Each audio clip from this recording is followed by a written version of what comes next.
Anong kailangan kong gawin? Huwag ka mag-alala pre, akong bahala sa'yo. Madali lang sagutan yan. I got you. Mwah. Paano ka nakapasok sa kwarto ko?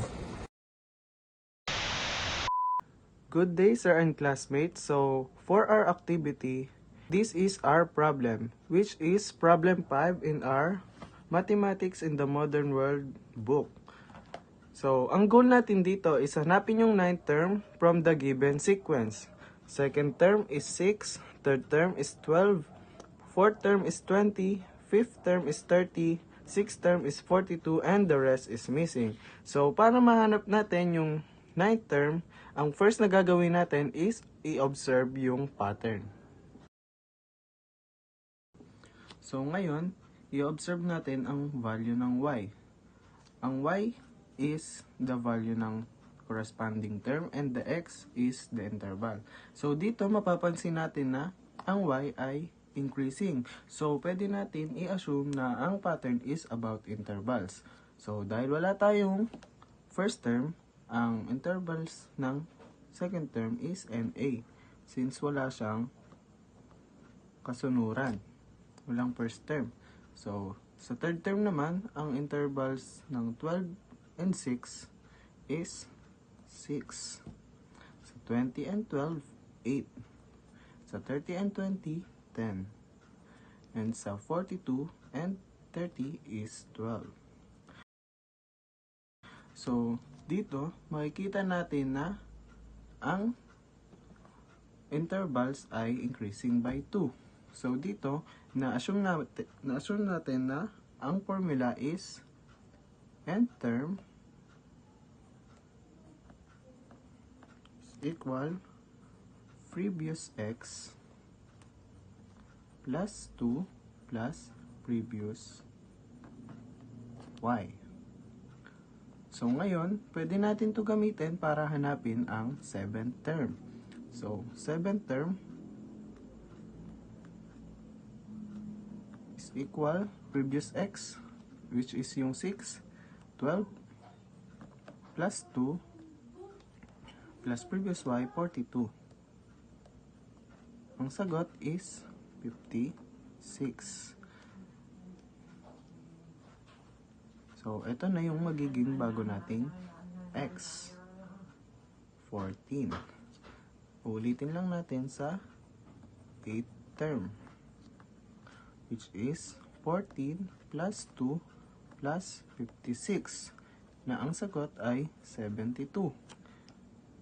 Okay. And ito na ulit yung bago nating x. 16. So, sa 9, ganun ulit. 9th term is equal 16 plus 2 plus 72, na ang sagot naman ay 90. Yan. Medyo mahirap. Pero, merong mas madaling solution tayo dyan. Ang formula naman is nth term is equal to n times n plus 1. Another solution. So, for example, dito sa second term, ang second term natin is equal to n 2 plus I times 2 plus 1. Okay. Equal 2 times 3. Equal 6. Na makikita natin sa value ng second term. Okay. So, try naman natin sa 9th term. 9th term is equal to 9 times 9 plus 1. Magiging 9 times 10. Na parehas din ang sagot na 90. Yan. So, as sa inyo na mga nanonood, pwede nyong i-exercise ang 10th term.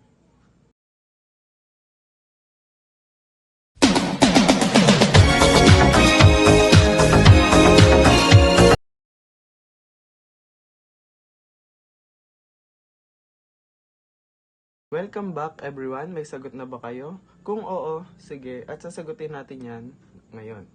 Gamit yung dalawang formula na pinakita natin kanina. Which is yung nth term is equal to previous x plus 2 plus previous y, and yung another one na nth term is equal to n times n plus 1. Unahin natin sagutin gamit itong unang formula. So, p x, which is 18. Ang hinanap natin dito is 10 nga pala. 18 plus 2 plus previous 90. Ang sagot dyan is 110. 110 ba yung sagot nyo? Titignan natin ulit. Dito naman sa 10th term is equal to, ang n natin is 10 times 10 ulit plus 1. Ang sagot is 10 times 11. And may final answer ulit na 11. 110. So, kung ang sagot nyo is 110, congratulations at nakuha nyo ang aming presentation. So, dito naman tayo sa table na naglalaman ng aming final answer and evident ang dalawang formula. So, for example, para makuha yung fourth term, 6 plus 2 naging 8 plus 12 naging 20. And sa another formula naman na merong 2 times 3 equals 6 and 3 times 4 equals 12 and so on. So, ang binigay sa atin na task kanina is hanapin yung 9th term, which have the final answer here, the 90. And for our final task na binigay ng book is to draw a stickman holding your answer. But because how creative we are, we did not just draw a stickman holding the number 90. But instead, we draw a stickman holding a sword, which is called Excalibur, which also has XC on it. XC being the Roman numeral for the number 90. Excalibur, XC, 90. Damn! Eme lang. So, anyway, that's all. Thank you everyone and thank you, Beyonce.